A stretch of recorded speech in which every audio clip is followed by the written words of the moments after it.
So in previous video, after 15 minutes, my voice was not audible. So I am repeating the steps again. It's just like a voiceover. So what I did after that, in the character CPP, I created the sprint function, and in sprint, wait, let me go to the sprint definition. So here we have the we have to get the get character movement, because in this character base, if you want to change the speed of the character, you have to do this in this character component. It is character movement component. So just search for walk, and here you can see max walk speed, which is 300. So default it was 600, but see, it was 600, but we did the 300 in the code. So just to go to the code, here we have put in the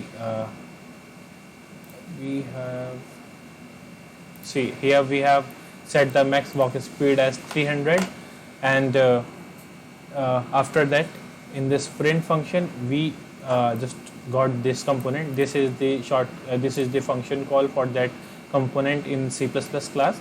So get character movement component, and we have to update this variable max walk speed. If we keep pressing the shift button, so we will set it as 600, and or else we have to set it as default, which is 300. So this was it, and yep, it was not accessible before because you have to see, it is U character movement component, it will return it. So you have to include the header file for this. So this is the header file for this. You can just Google it, character movement, and it will give you this include file. So this was it for the sprint. Next, what we did, wait, let me check. Okay, this is all we have done. Next thing, we have created the array of SM characters, so which we can check after go to the M base character and click here. Here in C base character, you have C characters, SM characters. So you have to fill this array. How you will do that? Just go back to the scan 3D people, and just click on over this button and check for skeleton meshes.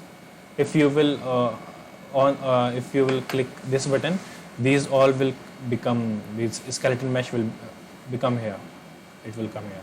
So just select all, just Control A and drag it to the M-base character and just drop it here, and it will fill these classes. So now these array will be full, and you can access these functions. This function, this character change character function. Now this array number size will be greater than 0, and we will change it randomly. And we have bind this function with the B, and for that we have created the input. Go to project setting, just go to input. Here we have binded with the character change. So we have binded this key with the function character change character. So it was working.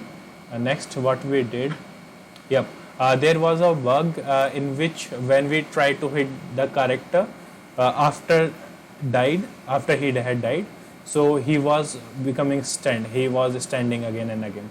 So for that we have created the variable in the header file, and its variable name is alive, and we just check in the damage receiver function we are checking if I'm alive or not. If it is alive, see here, if it is alive, then it will affect that character, or else it will not.